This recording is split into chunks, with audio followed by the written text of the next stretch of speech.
너 그 다단계 너 그거 하면 안 돼. 친구가 분명히 그랬어. 너 다단계 하면 안 돼. 근데 이 다단계 하는 사람이 뭐라 그래? 나 이거 성공할 거야. 너 몰라서 그렇지. 내가 이걸로 돈 벌을 거야. 끝까지 가. 언제까지? 완전히 말아먹을 때까지. 그 자기 꼬라지를 모르는 거죠. 만약에 내가 대통령인데 애들이 지금 어른까지 300명이 지금 빠져 죽어. 그러면 머리할 시간이 어디 있어요? 머리할 시간이 어디 있어요? 이거 말아 올릴 시간이 어디 있어 지금? 모자 쓰고 빨리 나가야지. 내 인생에 가장 많은 실수를 했을 때가 30대예요. 핸드폰 으면 신경질 부리고 성체면 손바닥 내리치고 사람 만나도 정말 사람으로 못 만나고 저 사람 나한테 부자들 특히 그때는 부자 좋아했어요. 30대 때는. 왜? 저 사람이 날 좀 도와줬으면 좋겠다. 근데 참 이제는 이제 그런 일은 절대 없어요. 30대 때 부자들이 나한테 와서 이런 얘기 참 많이 했어. 신부님 저거 땅 팔리면은 내가 정말로 신부님 밀어줄게요. 그래서 같이 밥도 먹고 어디 여행도 같이 가는데 왜 이렇게 땅이 안 팔려? 그래서 내가 깨달은 진리가 뭔지 알아요? 부자 땅은 안 팔린다. 그러니까 참 나이를 먹는 게 좋더라고요. 나이를 먹으니까 봐도 못 본 척, 알아도 모르는 척, 들어도 못 들은 척 이렇게 하게 되더라고요. 하루에 몇 번 정도 웃습니까? 만약 하루에 한 번도 안 웃었다면 죽음을 바로 앞둔 영혼과 다를 바가 없습니다.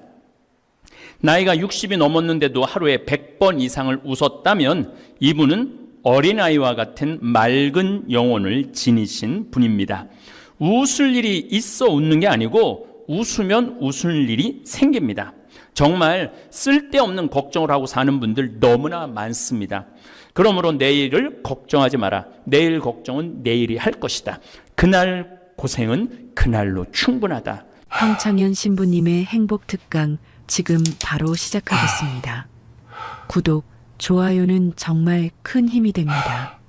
아침에 소금물을 마시면 생기는 효능과 소금물 제대로 마시는 방법, 소금물의 구체적인 용량과 소금물 먹는 타이밍, 소금물을 먹으면 안 되는 유형도 함께 들으시면 좋겠습니다. 강의를 할 때 꼭 거울을 봅니다. 왜 거울을 보느냐면은 머리는 이렇게 잘 정리됐는지.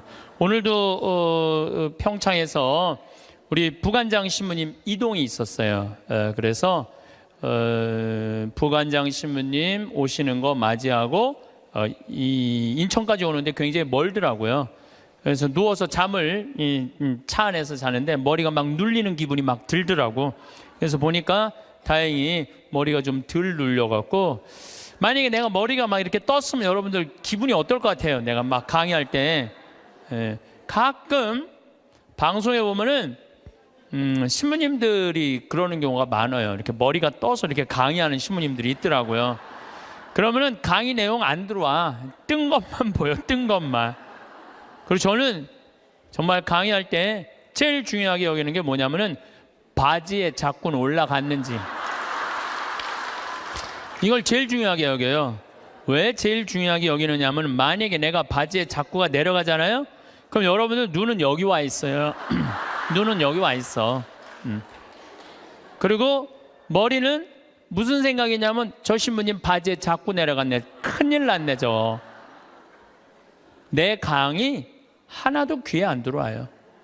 무슨 얘기냐면은 남 앞에 나설 때 내 자신을 점검하는 일은 아주 중요한 일이에요. 비단 저만 그런 게 아니죠. 여러분들도 마찬가지예요. 여러분들도 남 앞에 나설 때 거울 보세요, 안 보세요? 파마는 잘 유지됐는지, 얼굴에 이 분칠은 잘 곱게 잘 이렇게 잘 퍼져서 발랐는지 보시죠? 제가 2년 전에 어느 기관에 강의를 갔어요. 강의를 갔는데 거기 2년 동안 나를 초대하려고 그러다가 내가 2년 만에 시간이 맞아서 간 곳이에요. 딱 차에서 내리는데 나를 맞이하는 분을 딱 보면서 정말 나를 어마어마하게 기다렸구나 한눈에 딱 알아보겠더라고요. 내가 왜 딱 한눈에 알아봤느냐 하면은 얼굴에 화장을 어마어마하게 했어. 얼굴에 화장을.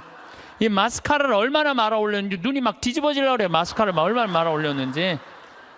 입술에 루즈를 얼마나 진하게 발랐는지 몰라요. 근데 문제는 입술에 루즈를 이렇게 발랐는데 선을 잘 그렸으면 아무 문제가 없는데 바빴는지 선이 살짝 올라왔어. 이렇게 2시간이었는데 1시 반에 가서 커피 한 잔을 마시는데 30분 동안 대화를 하는데 아무 소리도 안 들리는 거야. 이것만 들리는 거야. 이것만. 2년이 지난 지금도 그분 생각을 하면은 아무 생각이 안 나. 이것만 생각이 나. 이것만. 그분은 화장도 열심히 했는데 마지막 뭐를 안 했느냐 하면은 거울을 안 본 거예요. 자기의 모습을 점검하지 않은 거죠. 근데 더 안타까운 거는 그 사무실에 8명의 동료, 직장 동료들이 있었는데 아무도 지적해주지 않은 거예요. 누군가 얘기해줬으면 얼마나 좋아요. 선생님, 루즈선이 잠깐 벗어났으니까 화장실에 가서 거울 보고 좀 고치고 나오시라고. 그랬다면 이분은 고칠 수 있었을 거예요. 근데 8명 중에 아무도 얘기해주지 않은 거예요. 우리는 내가 내 자신을 볼 수 없다면 누구라도 내 자신을 봐야 돼? 남이라도 내 자신을 봐야 돼. 남이 나를 고쳐줄 수 있어야 돼요. 여기에 아주 중요한 게 있어요. 우리는 듣는 마음이 있어야 돼요. 왜 그분한테 선생님 선에 루즈가 벗어났어요 라고 왜 얘기해 주지 않았을까요? 말해도 안 들었으니까. 평상시에 여러분들도 인생을 살면서 누가 이렇게 며칠 전에 사당 오동 성당에 강의를 갔는데 이제 강의 가기 전에 성당 앞에서 곱창 순대 이 전골을 먹는데 옆에 애기 아빠들 같아. 중학교 2학년 딸을 둔 애기 아빠들이 딸 얘기를 하는 거예요. 먹으면서 재밌더라고. 얘기를 들어보니까 한 애는 게임 페이스북을 너무 하는 애고 한 애는 집을 하나도 안 나가는 애야. 친구를 아무도 안 만나는 애야. 그러면서 뭐 애를 그렇게 키우면 안 된다 뭐 어쩌고 저쩌고 막 하는데 소주를 거의 4병을 둘이서 먹더라고요. 근데 일어나면서 마지막 한 애기 아빠가 이런 말을 하더라고요. 너는 네 딸 네 방식대로 키워. 내 딸은 내가 알아서 키울 테니까. 그렇게 소주 2병을 먹어가면서 얘기했는데 안 듣는 거죠. 사람이요 안 들으면은요 고쳐질 수가 없어요. 그리고 중요한 건 나를 고쳐줄 수 있는 친구가 있느냐 없느냐예요. 여러분들은 내가 만약에 루즈가 이렇게 잘못 벗어났을 때 야 이리 와 너 루즈 벗어났어 하고 이렇게 고쳐줄 수 있는 친구 있어요 없어요? 있어야 돼. 그걸 뭐라고 그러냐면 멘토라고 그래요. 멘토. 내 삶을 이야기할 수 있는 사람, 내 삶의 문제를 이야기 나눌 수 있고 상의할 수 있는 사람, 멘토가 필요해요. 저는 3명의 멘토가 있어요. 물론 우리 동창 신부들은 뭐 멘토라고 그러긴 좀 그렇고 나이 많은 형들 셋이 내 멘토가 있어요. 첫 형은 역시 신부님이죠. 나보다 3살 많아요. 근데 3살 많은 형인데 굉장히 영성적이에요. 영성적. 이분은 정말로 기도를 게을리하지 않는 분이에요. 언제나 기도를 참 열심히 하세요. 이분하고 이렇게 대화를 하다 보면은 우리 교회 평생 장애자들하고 장애자 사목을 하신 분이고 신학교에서도 사회복지를 강의하신 분이에요. 이분 이번에 이제 안산 생명센터장으로 가셨는데 세월호에 249명의 학생이 죽었어요. 어른까지 304명이 죽었어요. 어른 55명, 학생 249명이 죽었어요. 그런데 안산에 가보니까 249명의 가족 중에 7명이 자살을 했다는 거예요. 너무너무 힘들으니까. 그러니까 이분이 하는 얘기가 뭐냐면은 그 한 사람이라도 살리는 게 사제가 할 일이라는 거예요. 그래서 이분하고 만나면은 그냥 저절로 영성적이 돼요. 대화를 하고 나면은 내가 피정한 기분이 들어. 근데 이 형님은 항상 나하고 이렇게 우리 집에 와서 잠도 자고 나도 그 형님 집에 가서 잠도 자고 그러는데 하루는 우리 집에 딱 오더니 딱 옷장을 열어보는 거예요. 옷장을 열어보더니 한마디 딱 하는 거예요. 황 신부, 옷이 양복이 너무 많으네. 예수님 이걸 원할까? 근데 한 대 맞은 기분이 드는 거예요. 왜냐하면 나는 뭐 봄, 여름, 가을, 겨울 1년 365일 강의를 하니까 양복이 봄에 뭐 몇 벌, 여름에 몇 벌, 겨울에 몇 벌 이렇게 한 10벌이 넘었어요. 그런데 많다고 나한테 혼을 내더라고요. 여러분들 인생에 있어서는요, 나를 혼내줄 사람이 필요해요. 나를 혼내줄 사람이 없으면은요, 나는 아나 무인이 되는 거예요. 그걸 보고 내가 양복을 다 나눠줬어요. 다. 아까도 말씀드렸잖아요. 작년에 잠비아 가면서 양복 3벌 입으면서. 그래서 내가 근데 이제 다 나눠줘갖고 한 3-4벌로 딱 줄였는데 할머니들이 방송에 내 양복 한 번도 안 바뀐다고 부산에서 져서 올리고 서울에서 져서 보내줘갖고 다시 12벌이 됐어, 양복이. 그래서 이거 안 되겠다. 양복이 많아지는 건 어쩔 수 없는데 양복을 아예 갈아입질 말자. 그래서 한 달에 한 번씩만 딱 입고 다니기로 이제 내가 나하고 한 거예요. 근데 내가 그 형님 집에 가서 잠을 자는데 자기 침대를 꼭 내줘요. 그리고 자기는 바닥에서 자요. 응접실 바닥에서. 그래서 형 침대에서 자. 그랬더니 아니야, 너는 전국에 강의하는 신부고 나는 이렇게 편안하게 있으니까 하루 여기서 바닥에서 자도 돼. 그래갖고 내가 이제 방에서 잠을 자는데 뭐 하여튼 우연찮게 뭐 벽의 문제 때문에 옷장을 열었는데 양복이 딱 2벌밖에 안 걸려 있더라고요. 나하고 너무너무 다른 거죠.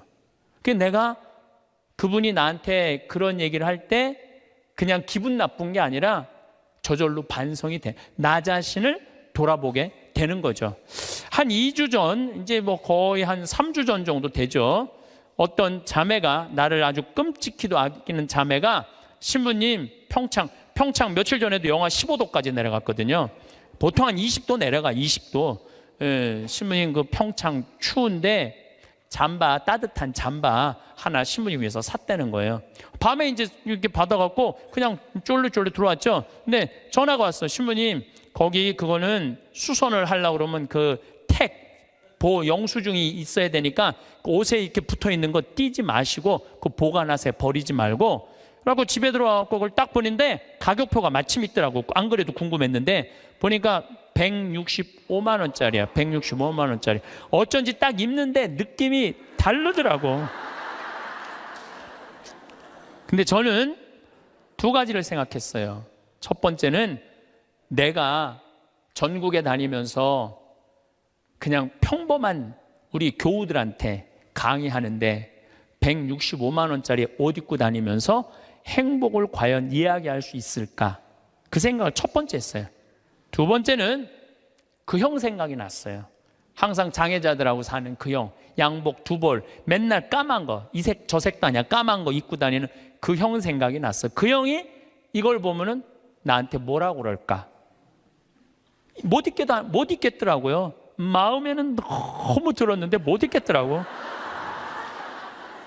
그래서 다음날 돌려줬어요. 그리고 이렇게 말했어요. 나를 죽이려면은 이런 옷을 계속 갖다 줘라.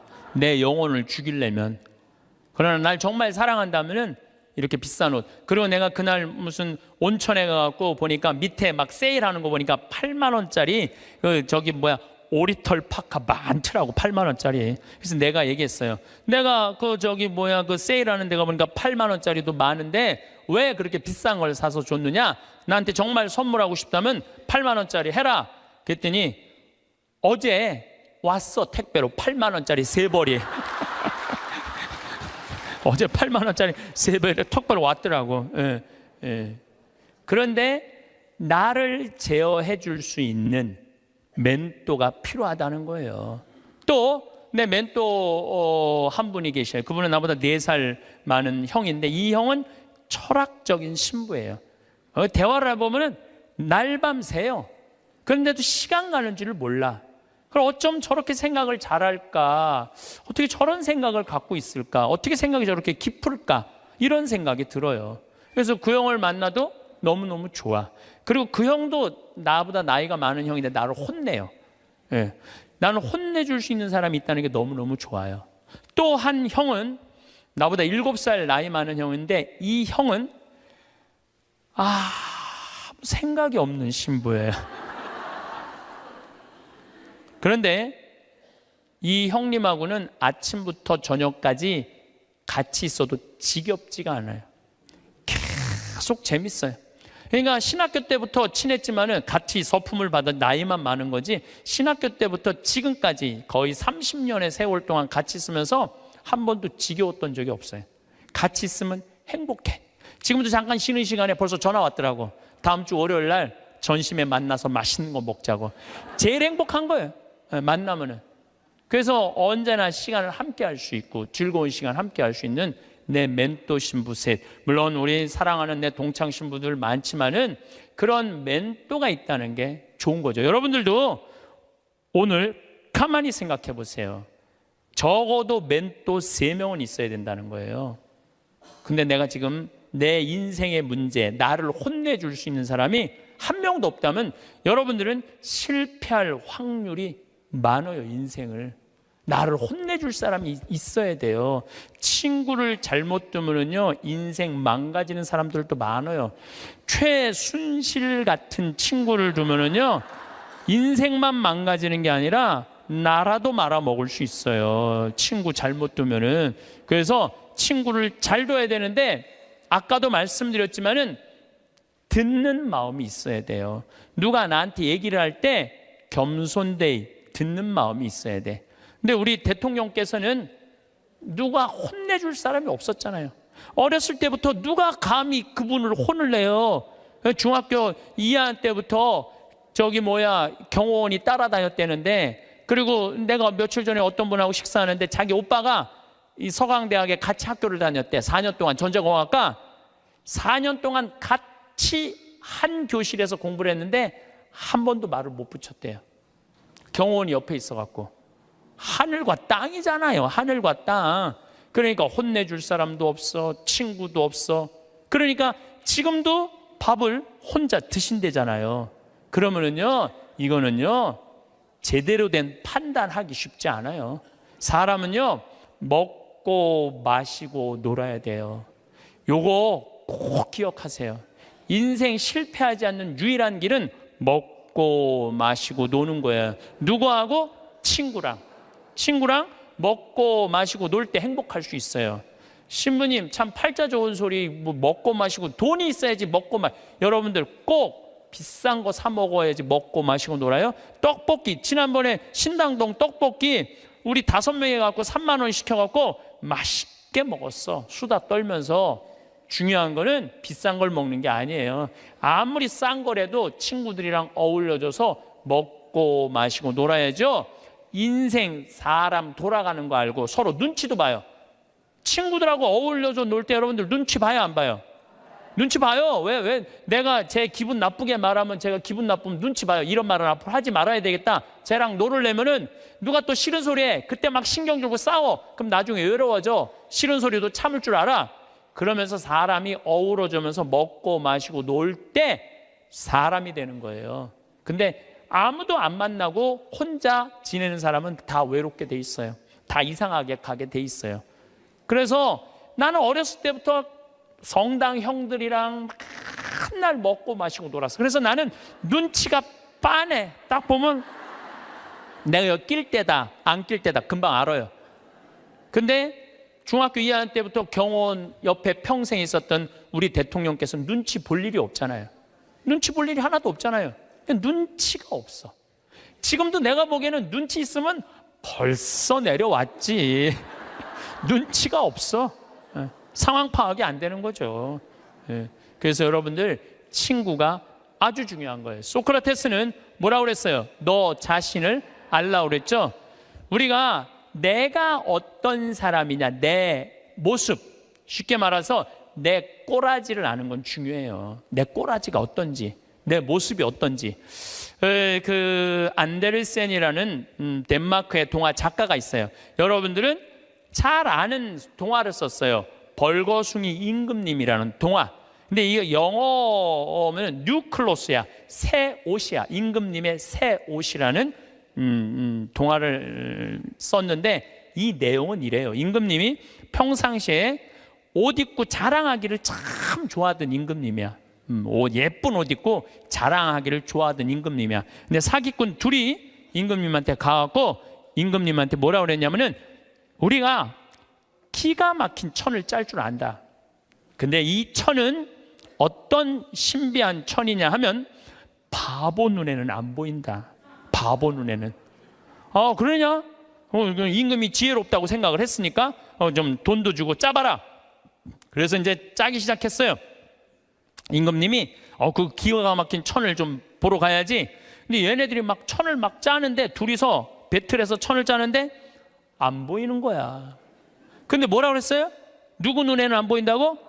바보 눈에는 안 보인다 그러잖아. 그러니까 둘이서 막 짜면서 임금님이 천 기가 막히죠. 막 그러니까 임금님이 뭐라 그래요? 기가 막히다고. 기가 막히다고. 근데 이게 의심이 가는 거야. 그래서 신하들을 불러서 뭐라 그래요? 한번 보라. 근데 신하들도 딱 보더니 눈에 보여 안 보여? 안 보여. 근데 누구 눈에는 안 보여?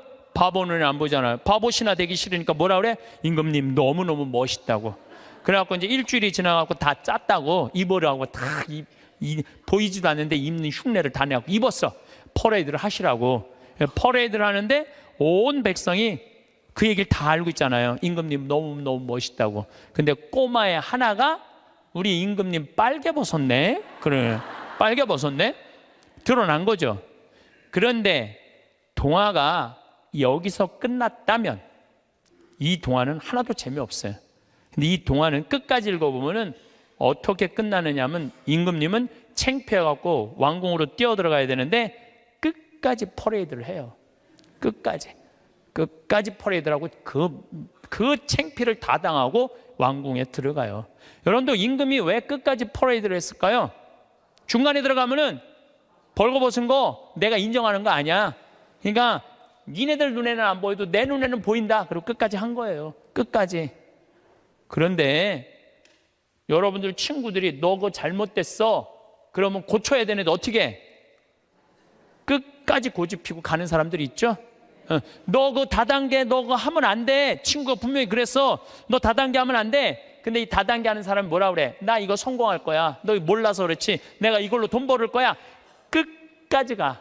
언제까지? 완전히 말아먹을 때까지. 그 자기 꼬라지를 모르는 거죠. 그래서 소크라테스가 뭐라 그러는 거예요? 너 자신을 알라고 얘기를 하는 거. 너 자신을 알라고. 공자님은 제자들이 이렇게 말합니다. 임금님, 죽음 이후에 대해서 좀 알려주십시오. 그러니까 공자님이 뭐라 그래요? 나는 이 삶도 다 알지 못하는데 내가 어떻게 죽음 이후에 대해서 말하겠느냐. 굉장히 겸손한 얘기죠. 여러분들 이런 분들이 있어요. 나는 딱 보면 알아. 딱 보면 뭘 알아 알기는. 여러분들 딱 보면 알아요? 사람도 난 한눈에 딱 보면 알아.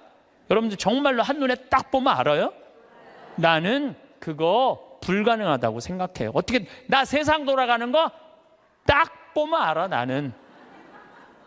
이 사람은요 자기 꼬라지를 모르는 사람이에요. 자기 주제를 모르는 사람이에요. 그 공부 많이 하고 생각 깊은 공자님도 내가 삶도 다 이해 못하는데 어떻게 죽음을 알겠느냐, 죽음 이후에 대해서 이야기하겠느냐. 저나 여러분들이나 너무너무 우리가 모르는 게 많아요. 저는 가끔 나 이런 하느님이라면 안 믿어. 이런 하느님이라면 나 성당 안 나가. 이런 하느님이라면 나 종교 안 가질 거야. 그리고 아주 웃기지도 않는 걸로 하느님을 평가하는 사람들이 많아요. 하느님이 온 우주의 하느님인데, 정말로 삼라 만상을 주관하시는 하느님인데 지가 딱 보면 알아? 하느님에 대해서? 이게 이미 겸손에서 벗어난 거예요. 하느님에 대해서 어떻게 딱 보면 알아? 이렇게 한 가지로. 많은 분들이 저한테 이렇게 해요. 신부님, 하느님이 계시다면 왜 이런 일이 벌어져요? 라고 물어보는 사람들 참 많아요. 여러분들도 그렇게 막 덤비고 따질 때 있잖아요. 하느님이 계시다면 왜 이런 일이 벌어지느냐고 나한테 물어보면 저는 뭐라고 대답할 것 같아요? 나도 그게 너무 궁금하다고. 나도 모르는 거 너무 많아. 나도 모르고 너도 모르는 거야. 그러니까 우리는 뭐 할 필요가 있어?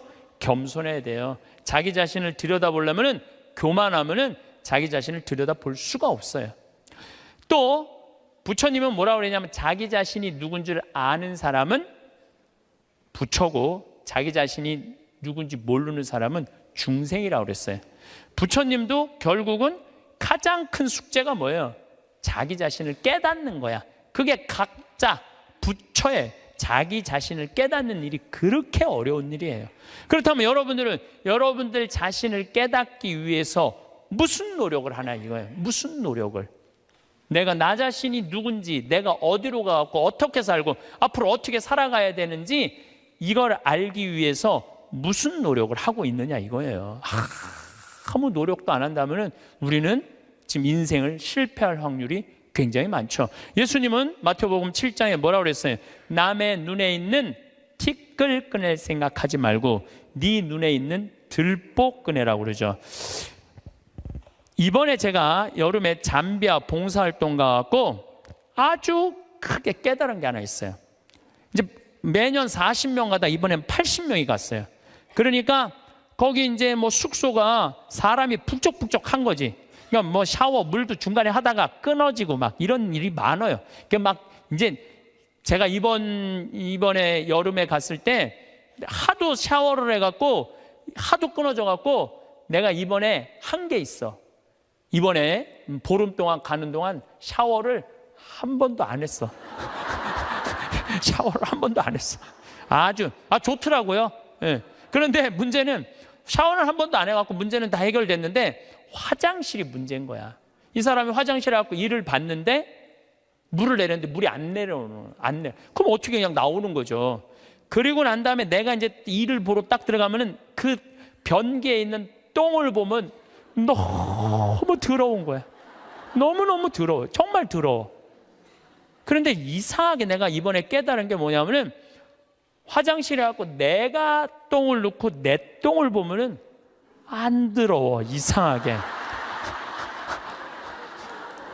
나 요즘 그 청국장 가루 먹고 화장실 가면 정말 요새 황금색 똥이 나와요. 그걸 보고 있으면 오히려 이뻐. 똥을 보면은. 아니 내 똥은 안 더럽고 이뻐 보이는데 남의 똥은 더럽지. 신기하죠? 여러분들 그런 경험 없었어요? 예, 저기 목욕탕 가갖고 가보면 남 똥 놓고 안 내리고 가면 너무 더럽잖아요. 근데 또 막상 내가 똥을 놓고 보면은 이상하게 안 더러워. 이게 인간의 본성하고 똑같은가 봐요. 남의 단점은 더럽고 커 보이고 내 단점은 가리는 거예요. 안 보이는 거예요. 근데 우리가 정말로 이 세상을 올바로 살아가려면은 누구 똥이 들어야 돼? 내 똥이 들어야 돼. 누구 단점이 커 보여야 돼? 내 단점이 커 보여야 돼. 남의 단점은 작아 보이고 내 단점은 커 보여야 돼요. 그래서 내가 누구냐 이거 아는 일은 참 중요해요. 내가 누구냐라는 답이 나오면은요 어떻게 살아갈 것이냐라는 답도 나와요. 나는 천주교 신부예요.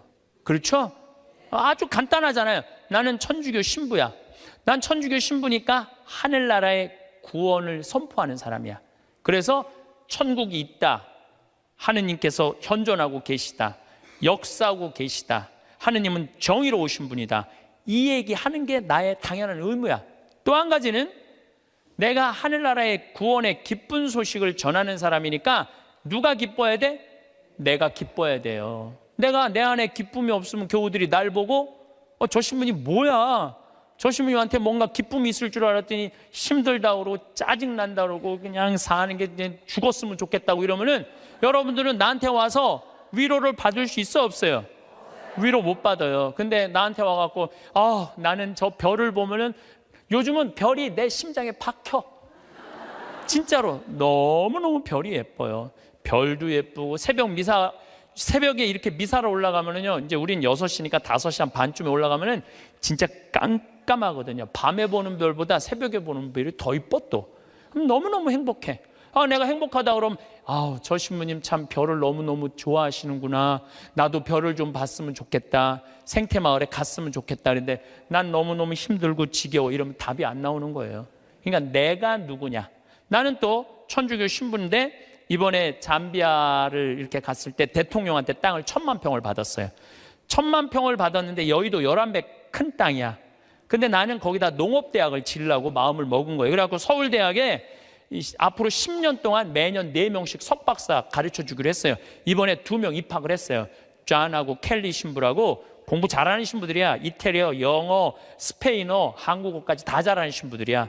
얘네들이 언어 능력이 뛰어나거든요. 그래서 이번에 이제 2명이 입학을 해요. 그리고 이제 또 올해도 계속 찾아서 10년 동안 40명만 석박사를 만들어 놓으면요, 그것도 서울대학에서 만들어 놓으면요, 잠비아뿐만 아니라 아프리카에서 최고 좋은 농업대학 세울 수 있어요. 근데 문제는 그렇게 농업대학을 세운다고 또 할머니가 돈을 100억 줬고, 그 100억이면 잠비아에서는 1000억이에요. 그러니까 왜 내가 100억이 1000억이냐면 거기는 한 사람 인건비가 한 달 8만 원이야. 8만 원. 그러니까 10명 써도 80만 원이야. 우리 직원 웬만한 거 한 직원 안에 월급이 400만 원인데 40명 쓸 수 있어. 40명. 그러니까 100억이면 잠비아에 1000억이야. 그래서 난 농업대학 생각을 하고 있는데 은돌락 교구라고, 잠비아는 그 교구는 신자가 100만 명이에요. 100만 명. 잠비아는 신학생이 480명인데 신학교가 없어요. 기숙사가 없어. 신학교는 있는데. 그래갖고 뭐 제대로 교육이 안 돼 있어.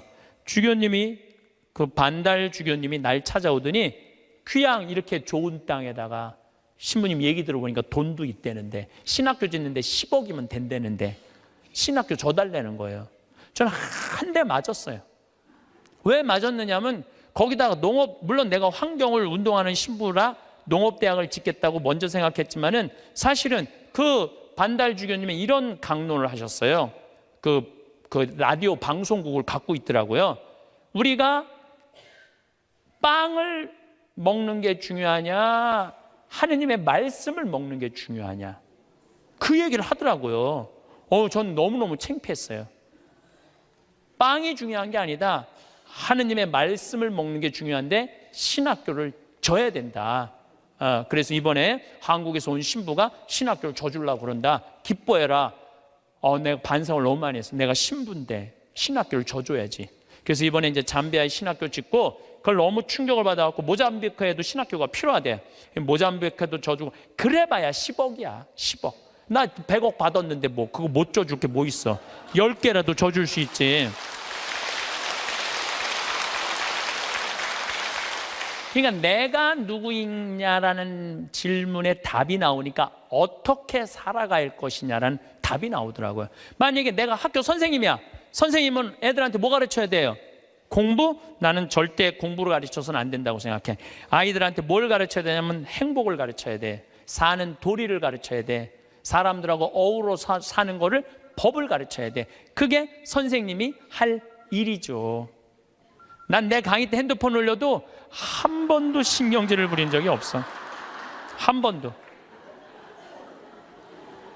제가 30대 때는 내 강의 때 핸드폰 올리면 가만히 안 있었어요. 무식하게 핸드폰도 안 꺼놓고. 한번 미사 하는데 거양성체 하는데 핸드폰이 울리더라고요. 내려놨죠. 그리고 이렇게 얘기했어요. 일주일에 한번 모여갖고 하느님 찬양하고 기도 한번 해보겠다는데 핸드폰 그걸 못 끄고 들어오느냐고 난리를 쳤어요. 그랬더니 미사 끝나고 자매 하나가 나한테 와서 신부님 죄송하다는 거예요. 왜 죄송하냐? 그랬더니 우리 남편 핸드폰 소리였다는 거 아까. 그럼 남편 핸드폰이면 남편이 발이 없냐, 손이 없냐, 입이 없냐, 왜 남편이 와서 사과 안 하고 당신이 와서 사과하냐? 그랬더니 그 자매 하는 말이 우리 남편은 청각 장애자라는 거예요. 그러니까 듣지를 못하는 거야. 말도 못하는 거지. 근데 이거를 진동으로 놨는데 풀린 거야. 진동으로 놨는데 풀린 거야. 그래서 자기도 모르고 남편도 몰라서 신부님 미사 때 분심 들게 해서 너무너무 죄송하다는 거예요. 내가 그날 이후부터 지금까지 내 강의 때 핸드폰 울려도 한 번도 신경질을 부린 적이 없어. 그리고 내가 나이가 50이 넘어 보니까 50이 넘으니까 진짜 핸드폰이 울려도 네 바지에서 울리는지 내 바지에서 울리는지도 모르겠더라고. 한 4, 5년 전에 춘천 수무숲이라는 성당에 강의 갔어요. 수무숲이라는 성당에 강의 갔는데 막 강의 시작하는데 핸드폰이 막 울리더라고요. 그래서 내가 얘기했죠. 나는 내 강의 때 핸드폰 울려도 한 번도 신경질 부린 적이 없다고. 그런데도 계속 핸드폰이 울리더라고. 근데 기분이 이상해. 보니까 내 바지에서 울리는 거야. 내 바지에서.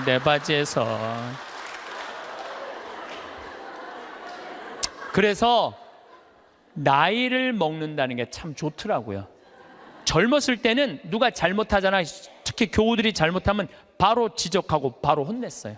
정말 30대 때는 성체 영화로 나올 때 왼손이 위에 올라가고 오른손이 밑으로 내려가야 돼. 그래서 뭘로 영해야 돼? 오른손으로 영해야 돼요. 근데 막 교우들이 오른손이 올라오면은 무슨 손으로 영하게 돼? 왼손으로 영하게 되면 이거 불경스러운 거잖아요. 그래서 30대 때 오른손이 올라오면 손바닥을 내리쳤다니까. 내가 똑바로 하라고. 그러면은 이 교우만 사색이 되는 게 아니야. 뒤에서 성체 영화로 나오는 교우들도 내가 이렇게 해보면 보여. 막 이러면서 나오는 게 보여. 막 이러면서 나와. 근데 결국은 틀려. 그럼 또 손바닥 내리치는 거야. 30대 때는 내가 그랬어요. 근데 50대가 되니까 뭐가 보이느냐면은 주부들이 설거지 많이 하고 그러면은 손목 관절염이 있어. 그래서 이게 안 돌아가는 게 보이더라고. 안 돌아가니까 다른 손으로 하는 거야. 근데 30대 땐 그게 안 보인 거야. 그래서 50대, 지금 40대 후반부터는 왼손으로 올리면 왼손에 영해드리고 오른손으로 영해드려. 그리고 헷갈리는 교우들은 네가 알아서 줘. 그러면 내가 어떻게 영하는 줄 알아? 그냥 정가운데다 영해드려. 그냥 네가 알아서 먹으라고. 정가운데다. 그러니까 참 나이를 먹는 게 좋더라고요. 나이를 먹으니까 봐도 못 본 척, 알아도 모르는 척, 들어도 못 들은 척 이렇게 하게 되더라고요. 그래서 요즘은 막 이렇게 우리 직원들하고 뭐 가까이 있는 사람들하고 무슨 의견이 부닥치고 막 그러면은 정말 막 내 이야기를 저 알지도 못하는 거 고쳐주고 싶은데 안 고쳐줘요, 요즘은. 왜냐하면은 귀찮아. 그냥 알아서 하라고. 나이 먹는 게 그래서 좋더라고요. 예. 어쨌거나 내가 신부다. 그럼 어떻게 살아야 되는 게 나와. 내가 학교 선생님이다. 어떻게 살아야 되는 게 나와. 내가 경찰이다. 나 요즘 대한민국 경찰들 너무 마음에 들어요. 왜냐하면 촛불 시위 100만 명 모였을 때 물론 위에서 명령이 떨어지면 어떻게 할 수 없겠지만 최대한 국민을 보호하려고 그러잖아요. 여러분들 100만 명이 모이는데 지금 8차까지 나와 있는데 한 번도 폭력 없이 이렇게 하는 건요, 이건 기적이야, 기적. 정말로 대단한 거예요. 그 사람들이 모이면 으쌰으쌰하고 막 미국 애들 조금만 모이면요 깨고 난리도 아니에요. 유럽도 마찬가지. 이거는 상상도 못할 수 있는 일이야.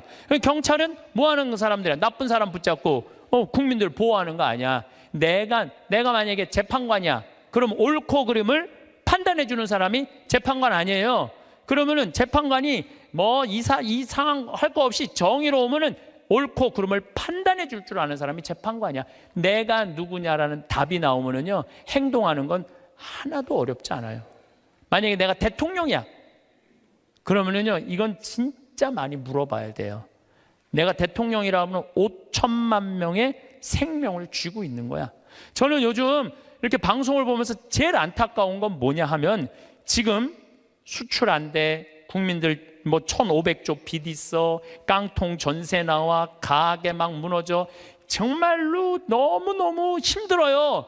지금 온 똑똑한 사람들이 모여갖고 이 난관을 어떻게 극복해 나가야 되느냐, 이거 머리 맞대고 회의하기도 바쁜데 내가 안 받았다, 나는 안 그랬다, 난 보톡스 안 맞았다, 이걸로 온 나라가 한 달 아니고 2달 아니고 6달을 이거 앞으로도 이럴 거 생각하면요 막 억장이 무너져요. 억장이 참 답답해요.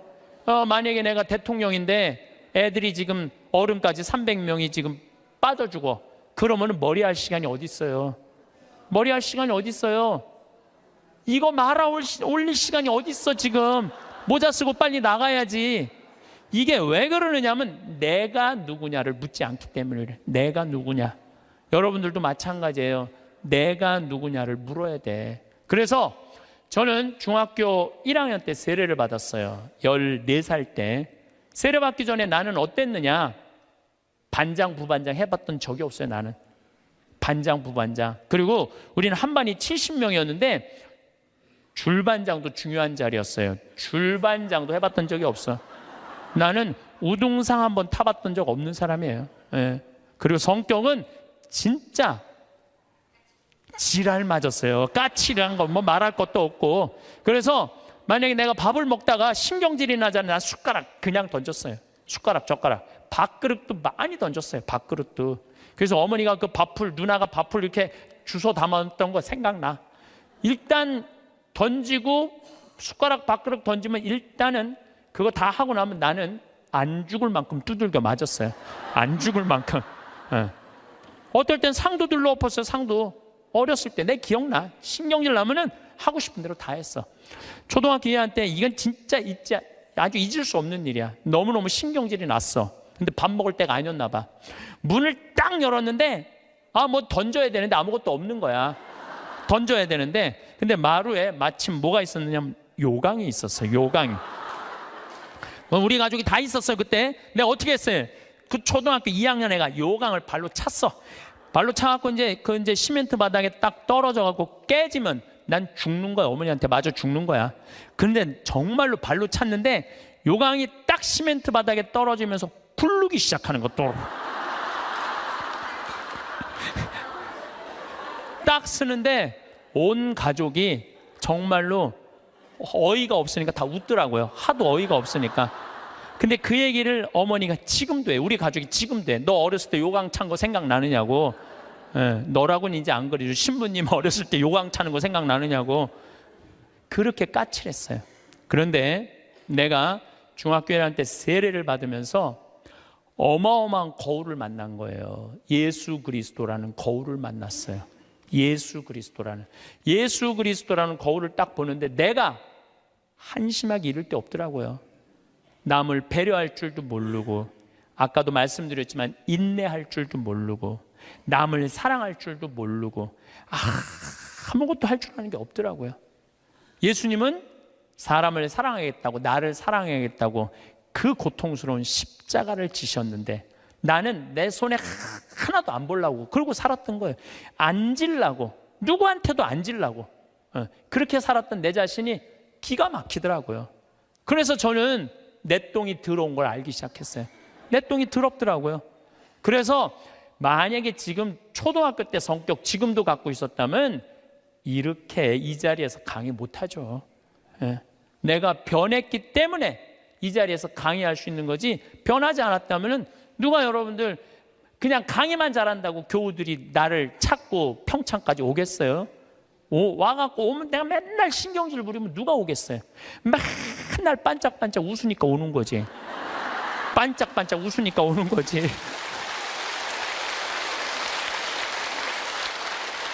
그래서 나에게는 예수 그리스도라는 거울이 나를 비추기 시작했어요.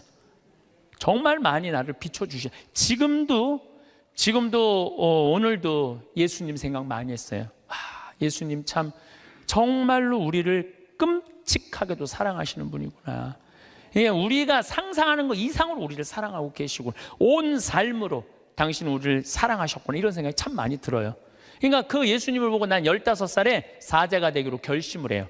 지우학한 거죠. 그 신학교 들어갔고 공부 정말 많이 했어요. 많은 분들이 저한테 신부님 어쩌면 모르는 게 없어요. 모르는 거 많아요. 그런데 내가 그래도 많이 아는 이유 중에 하나가 책을 1000권 이상 읽은 것 같아요. 신학교 때 지우학해갖고 공부한 거죠. 30에 신부가 됐어. 31입이라고 그래. 신부가 돼서 잘 살 것 같았는데 내 인생에 가장 많은 실수를 했을 때가 30대예요.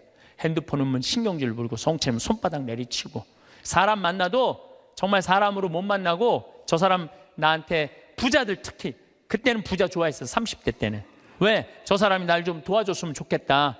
근데 참 이제는 이제 그런 일은 절대 없어요. 30대 때 부자들이 나한테 와서 이런 얘기 참 많이 했어. 신부님 저거 땅 팔리면은 내가 정말로 신부님 밀어줄게요. 그래서 같이 밥도 먹고 어디 여행도 같이 가는데 왜 이렇게 땅이 안 팔려? 그래서 내가 깨달은 진리가 뭔지 알아요? 부자 땅은 안 팔린다. 그리고 이 교회는 부자가 움직이는 게 아니야. 가난한 교우들이 움직이는 거야. 그게 40대 돼서 가난한 교우들이 이 교회를 유지하는 걸 40대 돼서 알았어요. 30대 때는 몰랐어. 40부록이라 그래. 40. 유혹이 없는 나이야. 40이면은. 그래서 내가 40에 정말로 이제 욕심이 없어진 나이가 40이에요. 50이 지천명이야. 지천명이라는 건 뭐냐면 하느님의 뜻을 아는 나이야. 여러분들 49까지는 세상에 관심이 많았다면 50부터는 어디에 관심이 많아야 돼? 하늘나라에 관심 많아야 돼. 여기 있는 분들은 다 이제 세상은 끝났어. 세상 공부는. 세상 공부 끝난 거야. 이제 무슨 공부해야 돼? 하늘나라 공부해야 돼. 62순이라고 그래. 60이면은 귀가 편안한 나이야. 누가 내 욕을 해도 화가 나지 말아야 돼. 또 화가 나지 않은 것뿐만 아니라 이 세상 이해 못 되는 게 없어야 돼. 다 이해가 돼야 돼. 그 정도로 여러분들은 공부를 많이 해야 된다는 얘기예요. 근데 지금 이해되니 난 저게 이해가 안 되네. 그럼 나이를 헛먹기 시작하는 거예요. 이해가 돼야 돼. 70 종심소욕 불육이라고 그래. 70에 마음 가는 대로 따르면은 법에 어긋남이 없어야 돼. 그러니까 70 먹은 할머니들은 하느님이 하는 행동하고 똑같아야 돼. 할머니가 하는 행동이. 근데 70 먹은 할머니들 그냥 잔치집에 가고 부친 게 맛있다고 그냥 꼬쟁이에 그냥 싸갖고 늙으려면은 곱게 늙어야 돼요. 늙으려면은. 그래서 나는 과연 어느 단계냐 잘 생각해야 돼요. 나는 공부를 할 생각을 갖고 있고 뜻을 세웠고 이제는 욕심이 없고 하늘의 뜻을 알고 정말 이해 안 되는 게 없고 내가 하는 행동이 하느님이 하는 행동 똑같은가, 이런 단계에 내가 지금 가고 있는가 잘 돌아봐야 돼. 그러려면 뭐 해야 되느냐면 공부하셔야 돼요. 여기 60대신 분들 앞으로 60년 더 살아요. 남은 60년 사람답게 살고 곱게 늙어가려면 어떻게 해야 돼? 공부해야 돼요. 사실은 오늘 이 강의는 평화방송에 6시간 녹화해놨어요. 그런데 또 영성에 한 게 아주 엑기스만 내가 지금 한 거야. 요거 듣고 평화방송에 또 6시간 강의 들으면은 여러분들은 아마 자신을 어떻게 깨웠느냐. 그래서 내 시리즈가 죽음 껴안기, 삶 껴안기, 자신 껴안기예요. 잘 죽으려면 잘 살아야 돼. 잘 살으려면 누구한테 잘해줘야 돼? 나한테 잘해줘야 돼. 영국의 한 의과대학에서 웃음에 대한 연구를 하다가 다음과 같은 사실을 밝혀냈습니다. 어린아이는 하루에 평균 400에서 500번 정도 웃는다고 그래요. 장년이 되면 이 웃음은 하루에 15번에서 20번으로 줄어든다고 그래요. 그리고 죽음을 앞둘 때는 하루에 한 번도 안 웃는다고 그럽니다. 사랑하는 다볼 사이버 성당 교우들은 하루에 몇 번 정도 웃습니까? 만약 하루에 한 번도 안 웃었다면 죽음을 바로 앞둔 영혼과 다를 바가 없습니다. 나이가 60이 넘었는데도 하루에 100번 이상을 웃었다면 이분은 어린아이와 같은 맑은 영혼을 지니신 분입니다. 웃을 일이 있어 웃는 게 아니고 웃으면 웃을 일이 생깁니다. 제 유튜브 채널 가운데 나는 자연인이다 라는 프로그램이 있는데 이 자연인을 찍다 보니 매일 항상 웃을 일이 생깁니다. 생태마을 본관 입구에 새가 집을 지어놓고 5마리 새끼에게 부부새가 쉴 틈 없이 먹이를 날라다 주는 모습을 보면 저절로 웃음이 나고 이야기거리가 생겨 대화가 늘 즐겁습니다. 참새인 줄 알았더니 참새가 아니고 아주 예쁜 새예요. 제가 이름을 반드시 찾아서 여러분들한테 동영상하고 함께 알려드리도록 하겠습니다. 또 제가 사랑밭을 가꾸고 제가 너무 바빠갖고 요즘 유튜브 이거 사이버 성당 여는 바람에 막 풀이 막 자라고 그랬는데 우리 또 이쁜 최 카타리나가 아침에 싹 김을 매놔서 아주 밭이 이뻐졌습니다. 감사하고 미사 때 기억하도록 하겠습니다. 또 소나무 전지를 하고 산책을 하고 과일을 따먹는 일상이 다 자연인으로서 누릴 수 있는 기쁨이고 웃음입니다.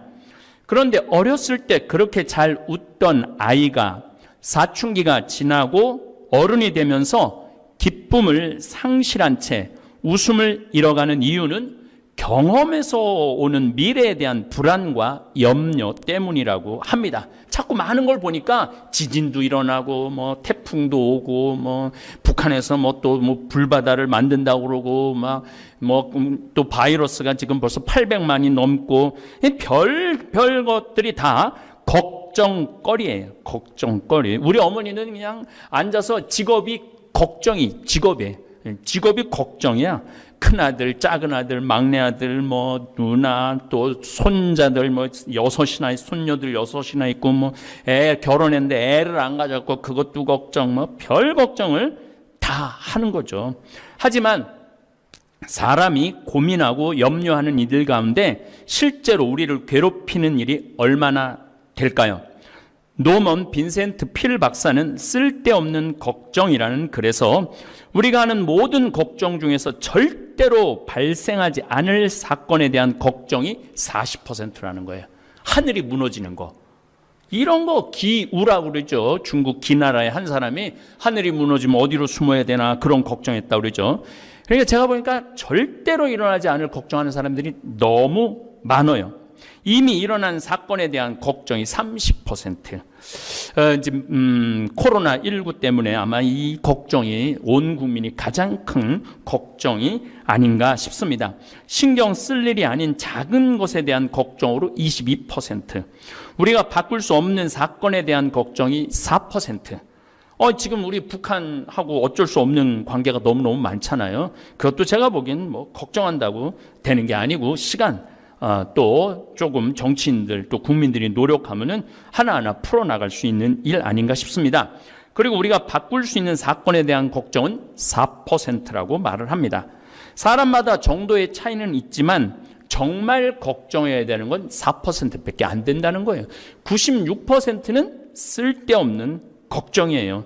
대부분 사람들은 이 96%의 불필요한 걱정 때문에 기쁨도 웃음도 마음의 평화도 잃어버린 채 살아가고 있습니다.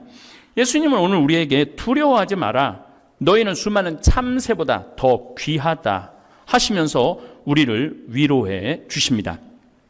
가끔 저에게 신부님, 평창 생태마을 직원 43명, 문경 성요셉 치유의 집, 잠비아 카사리아 신학교, 뭐 나무 심는 거, 농업대학, 의과대학, 유튜브 이제는 그것도 하다 못해 유튜브 다볼 사이버 성당 이런 거 다 어떻게 감당하시려고 그렇게 일을 벌리십니까? 라고 걱정하는 분들이 참 많습니다. 그런데 정작 저는 정말 걱정 한번 해본 적이 거의 없어요. 한 4%는 걱정을 해요. 4% 정도는 걱정을 하는 것 같아요. 신학교도 돈이 있으니까 하는 거지 없으면 안 했을 거예요. 지금 이제 신학교는 거의 완성하는 돈에 지금 한 40억이 필요한데 한 35억이 들어왔어요. 5억만 더 들어오면 돼요. 1,000만 원씩 50명만 더 보내주면은 아마 신학교는 뭐 아무 문제 없이 완성될 거라 생각을 합니다. 그리고 잠비아 신학교 건립 운영하는 일은 제 일이 아니라 하느님의 일이기 때문에 제가 걱정할 일이 아니라 하느님께서 걱정할 일이라고 저는 굳게 믿습니다. 지난주도 잠비아 신학교 또 거기 카사리아 우물 파는데 5천만 원이 들어왔어요. 아들 기억 심장마비로 돌아간 아들 기억하는 뭐 미국에서 독일에서 뭐 사방천지에서 보내줘요. 근데 제가 일일이 찾아다니면서 도와달라고 말하는 것도 아닌데 본인들이 알아서, 그러니까 하느님이 걱정하고 계신 거죠. 하느님이 걱정할 일을 제가 걱정할 필요는 없다, 이런 말씀을 드리는 겁니다. 그리고 많은 분들이 그렇게 이리 뛰어다니고 저리 뛰어다니다가 병들어 죽으면 그 많은 일을 벌려놓고 어떻게 하려고 그러느냐. 사실은 저는 이리 뛰지도 않고 저리 뛰지도 않아요. 그냥 우리 직원들이 다 알아서 해. 다 알아서 하는데 뭘 걱정을 해. 아프리칸 또 우리 김종용 프란치스코 신부님 있고, 문경에는 또 김종호 신부님, 여러분들 성가하면 하는 소리 들어봐요. 또 여기는 우리 박현민 신부님 이제 라디오 상담 실시간 스트리밍 시작했어요. 이제 토요일 날 했고 다음 주 화요일 날 오전 10시에 또 할 겁니다. 또 여러 필요한 악보 이런 전례 이런 건 또 우리 부관장 신부님이 다 알아서 해주고, 이렇게 뛰어다니고 저렇게 뛰어다니고 그 많은 일을 벌려놓고 죽으면은 어떻게 할 거냐. 제가 이렇게 말해요. 아니, 난 내일 일도 어떻게 될지 모르는데 내가 죽고 난 다음까지 걱정해야 되느냐. 죽고 나면 그걸로 끝이지 뭘 죽고 난 다음에 여기가 어떻게 될까는 걱정할 필요가 하나도 없어요. 어떻게 하겠죠. 제가 죽고 나면 교회가 알아서 하던가, 잠비아 반다 대주교님 하고 잠비아 교회가 알아서 하겠죠. 아니면 우리 수원교회에서 또 다른 신부를 파견하겠죠. 그런 것까지 제가 걱정할 필요는 없다는 이야기입니다. 정말 쓸데없는 걱정을 하고 사는 분들 너무나 많습니다. 저는 시간만 되면 생태마을 아름다운 경치 즐기고 새로 이사해온 이제 참새가 아닌 거 오늘 확인했어요. 요 다 7식구 구경 나가고 저녁 먹고 평창강 휘돌아가는 바위공원에 가서 산책하는 일이 거의 전부예요. 그리고 잠깐 짬나면 우리 신부님들이랑 당구 밤에 치고 얼마나 좋아요. 나머지는 하느님께서 섭리하시고 하느님께서 역사하실 거라 저는 굳게 믿습니다. 여러분들 하느님이 하실 일까지 여러분들이 뺏으면 안 돼요. 근데 가끔 보면은 하느님이 걱정해야 될 일을 자기가 하고 있는 사람들이 너무너무 많아요. 저는 하느님께서 섭리하시는 것을 믿고 싶지 않아도 하느님께서는 매일매일 저에게 기적을 베풀어 주십니다. 하루에 1,000만 원씩 봉헌금이 들어오는 것 여러분들 기적이라고 생각 안 드세요? 지금 뭐 성당에 가지도 않고 헌금도 내 동창 신부는 한 달 한 2,300만 원 들어오던 거 300만 원 정도도 안 들어온다고 그렇게 걱정을 하는데, 나는 그냥 나가서 헌금 그거 달라고. 우린 또 사이버 다볼 성당은 헌금도 없고 교무금도 없고 신축금도 없어. 그냥 알아서 돌아가는 거죠. 하느님의 집이니까 하느님께서 알아서 하시겠죠. 제가 매일매일 기적 느낀다고 그러는데 숨 쉬는 것도 기적이고 아름다운 하늘 보는 것도 다 기적입니다. 많은 분들 자녀가 공부 못하면 그것도 걱정하는 분들 많으신데, 우리 조카들을 보면은 다 저지방 대학 나왔는데 결혼도 잘하고 돈도 잘 보고 행복하게 잘 살고 있어요. 무엇이 되어야 한다는 강박관념이 우리를 불행하게 하는 거예요. 서울대학에 가야만 한다.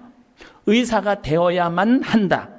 판검사가 되어야만 한다는 목표를 세우면 아이도 부모도 늘 불안하고 초조하고 그렇게 사는 거죠. 그리고 위조하고 강제로 강남으로 이사가고, 그게 다 뭐가 되어야만 하기 때문에 그런 잘못을 저지르는 거예요. 다시 한번 분명히 말씀드리는데, 저는 이 세상에서 제일 부럽지 않는 사람들이 판검사예요. 판검사 하나 안 부러워요. 우리 집안에도 검사 잠깐 했다가 지금 변호사하는 친구가 있는데, 검사들 출근하면 매일 만나는 사람이 누구 만날 것 같아요? 살인범, 강간범, 도둑놈, 사기꾼 만나는 거예요. 좋은 사람 만나도 행복할까 말까 하는데 맨날 살인범, 강간범 이런 사람들만 만나면 뭐가 행복해요? 그리고 판사들 매일 사형 내리고 사람 감옥에 보내고 10년, 20년 때려내는 그런 판사가 뭐가 부러워요? 더욱이 정치 판검사들은 정말 못할 짓이죠. 그렇게 똑똑한데 내가 이 줄에 섰는데 이게 옳은 판결인데 저 정치인이 원하는 판결을 하면은 얼마나 괴롭겠어요. 그러니까 여러분들 가끔 그 검사들 막 길에서 막 이상한 짓 하는 검사들 있죠? 그럼 미치는 거예요. 그러니까 그런 판검사 부러워할 필요 하나도 없고 내 자식 판검사 만든다고 자랑스러울 필요도 없다는 생각을 합니다. 저는 오늘 우리 안드레아 신부님한테 반했다고, 자기 아들이 119 구급대원인데 안드레아 신부님으로 바뀌었다고, 제일 사랑하는 그 아주 위험한 댓글을 썼더라고요. 그런데 제가 119 구급대원 사람 살리는 일을 하는 사람 아니에요. 소방관들 사람 살리는 일을 하는 사람들 아니에요. 그 어떤 사심도 없이 얼마나 좋아요. 또 저 같은 신부 보고 자살 포기했다, 다시 즐거운 삶으로 바뀌었다, 우울증이 나았다, 사는 재미가 쏠쏠해졌다고 편지를 받을 때 제 기쁨은 더할 나위 없습니다. 맹자의 일조지환이라는 말이 있습니다. 아침의 근심에 무너지지 말라는 거예요. 아침에 일어나고 쓸데없이 오늘 비 오면 어떻게 하지? 이거부터 시작해갖고 오늘 버스 타고 가다가 코로나 걸리면 어떻게 하지? 그 아침부터 그러니까 아침부터 쓸데없는 걱정으로 하루를 우울하게 시작하지 말라는 뜻이에요. 하느님 오늘 하루도 주셔서 감사합니다. 네, 오늘 하루 기쁘고 즐겁게 살겠습니다. 이렇게 하느님한테 웬만한 근심 걱정은 또 넘기세요. 자식 걱정, 경제적 걱정, 노후 걱정, 건강 근심, 온통 근심 속에 사는 분들이 대한민국의 80%래요. 그러니까 막 짜증이 나고 신경질이 나고 운전 기사님을 때리고 막 이런 일들이 다 이런 쓸데없는 걱정 때문에 그렇습니다. 사실 저는 코로나19도 그렇게까지 걱정하지 않아도 된다고 말씀드리고 싶습니다. 이미 코로나는 전 세계에 다 퍼졌고 피할 수 없는 바이러스가 되었어요. 같이 사는 거예요. 암하고도 사는데 바이러스하고 못 살겠어요. 그나마 다행인 것은 대한민국은 K방역이라는 세계적인 명성까지 얻어서 국민들을 잘 보호하고 있어요. 그리고 코로나로 어제까지 목숨을 잃은 사람은 대한민국은 280명밖에 안 돼요. 웬만하면 다 치유가 된다는 거예요. 지금은 암으로 하루에 내가 모르긴 1000명 정도 죽을 거야, 암으로. 그런 생각을 하면은 그렇게까지 막 벌벌 떨 일이 아니라는 이야기입니다.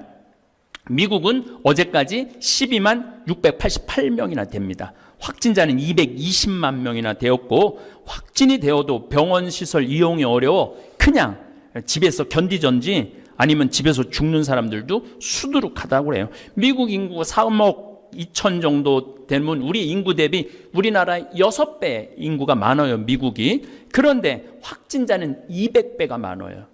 여러분들 대한민국에서 사는 거 행복하지 않으세요?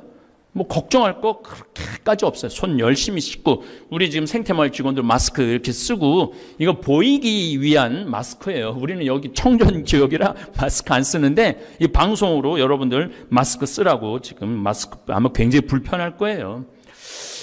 대한민국은 죽고 싶어도 일일이 다 찾아내서 고쳐주니 얼마나 좋은 나라에서 살고 있습니까? 저는 지난 2월 달 이스라엘 성지순례를 마지막으로 이제 해외로 여행 다니는 일은 거의 없을 거라고 생각을 합니다. 그러면 이제 한국의 아름다운 곳을 찾아다닐 생각이에요. 지난번에 베론 성지 도보 순례 했듯이. 저는 55년을 살면서 100개 나라를 넘게 다녔어요. 그리고 이스라엘은 10번을 갔다 오고 미국은 한 30번을 갔다 왔던 것 같아요. 이제 다닐 만큼 다 다녀서 더 이상 미련도 아쉬움도 없습니다. 항상 나중에 뭘 하려는 사람은 후회만 남아요. 지금 이 순간 즐겁고 기쁘게 산다면 많은 좋은 일이 생길 것입니다. 제가 우리 조카들 가게 개업할 때 비법 하나를 알려주었어요. 조카 둘 다 사업을 너무 잘해서 한 조카는 벤츠까지 타고 다니고 둘 다 벌써 집을 샀어요. 애들이 30대 된데 그 비법을 다볼 사이버 성당 모든 교우들한테 오늘 알려드리겠습니다. 내가 우리 조카들한테 그랬어요. 일단 손님이 들어오면 웃어라. 웃기 시작해갖고 눈이 마주치면 계속 웃어라. 웃고 그리고 물건을 사서 계산을 하고 나갈 때까지 계속 울어라가 아니고. 그러면은 아마 너희들은 사업이 번성할 것이다. 그래서 그런지 이 어려운 시기에도 제가 전화를 해보니까 사업이 아주 잘 된다고 그래요. 웃으면은요 복이 오는 거예요. 근심 어린 얼굴을 하고 카운터에 앉아 있으면 다음에는 그 얼굴 부담스러워서 더 이상 그 가게를 찾지 않을 겁니다. 우리 인생도 마찬가지예요. 일소입니다. 우리가 3,000년 전에 평균 연령이 얼마였느냐 하면 3,000년 전에 평균 연령이 20세였어요. 20살. 3,000년 전에. 근데 1900년, 지금으로부터 100년 전에 평균 연령이 몇 세였냐면 47세였어요. 그러니까 3,000년 동안 27년 늘어난 거예요. 근데 1900년에서 지금 2008년, 불과 100년 만에 평균 연령이 80세야. 그러니까 100년 만에 몇 세가 늘어났느냐 하면은 33년이 늘어나는 거, 33년이. 그러니까 지금 우리 여기 할머니들 보통 보면은 제가 장례 미사에 보면은 대개 92살, 93살 이래요. 우리 여기 주방장 어머니도 얼마 전에 돌아가셨는데 96세 돌아갔어요. 96세. 그러니까 요즘 70쯤 이렇게 돌아가면은 뭐라 그러냐면 아유 빨리 죽었네 그래요. 70쯤 죽으면. 그렇죠? 70쯤 죽으면 빨리 죽었네 그래요. 그러니까 여기 대부분의 분들이 여기 계신 분들 보면은 이 정말로 재수 없으면 100살까지 다 살 거예요. 여기 있는 분들은 100살까지.